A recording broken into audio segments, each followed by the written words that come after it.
Mga kapatid ko kay Kristo, ngayong taon nito ay matatapos na ang kalendaryo ng ating simbahan.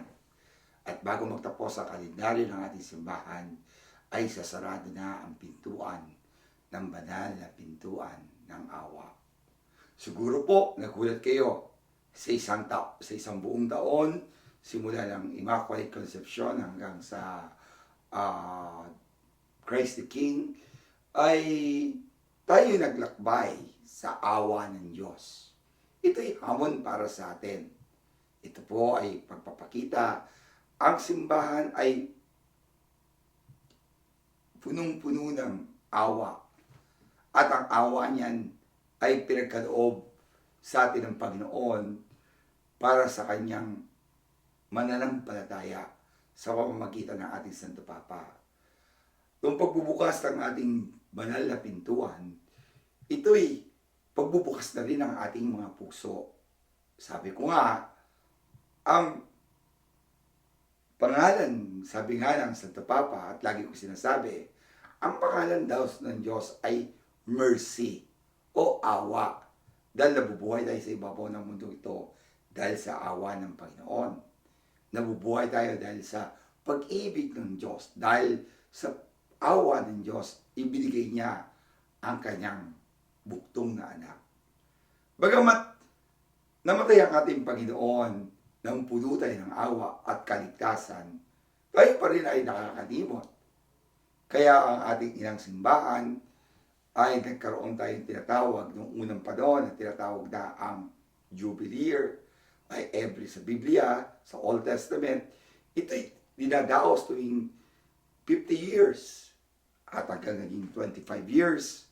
At tayo sa panahon po natin ngayon ay naging 25 years dahil sa celebration ng pagpapalaganap ng Divine Mercy o awa ng Diyos nung siya ay tinanggap ng ating inang simbahan.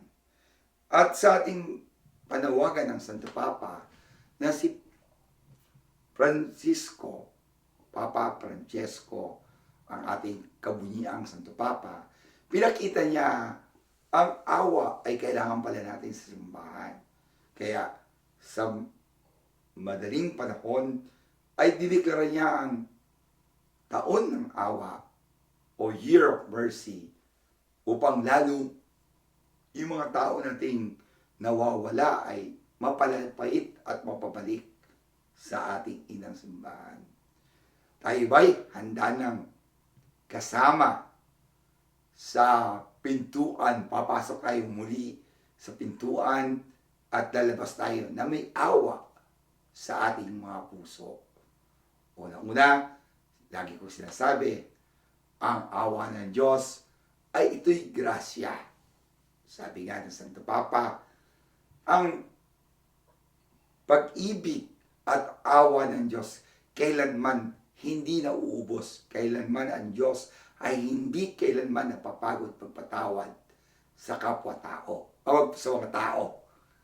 At ikita hinahamon tayo sa awa ng Diyos upang maibigay natin ang pag-ibig at awa sa kapwa natin. Noong unang panahon, ang celebration ng Year of Mercy o taon ng Jubilee, ito ay kahulugan lang para sa ipagdasal natin ang Santo Papa, ipagdasal ang simbahan, maumpisal, ikaw ay makakatanggap ng plenaryo indulgence. Bagamat itong natatangi na taon ng awa ay binigyan ng mas malalim na kahulugan ng ating Santo Papa ni Papa Francesco na ang awa ay kailangan ay makukuha natin plenaryo indulgence kung tayo ay magdarasal sa intensyon niya at ng simbahan, tayo ay mangumpisal atin ng misa. Bagamat meron po nadagdag doon sa lumang traditions ng every year, ng Jubilee Year, Ito yung tinatawag nating corporal words of mercy. Yan po ang medyo mahirap. Karamihan po ay iilan lang po ang nagagawa para makakuha ka ng full plenario indulgence. Una-una, sinabi ng Panginoon, nung ako ba ay nauuhaw, ako ba ay pinainom mo, literally, hindi po yung ibig sabihin magpainom ka kagad ng tubig para sa mga nauuhaw or na nangangailangan ng tubig. Bagkos, ang kahulugan na ako'y nauuhaw, siguro, repair sa ating lahat, sa aking sarili, ako ba'y nauuhaw sa pag-ibig ng Diyos o ako ba'y madamot? Nauuhaw din ba ako para sa pag-ibig sa aking kapwa na marami pong kahulugan na ibig sabihin ng uhaw. Alam po nyo, isa sa mga sinigaw ng Panginoon ang ako'y nauuhaw nung siya'y nalalagutan ang hininga sa cross.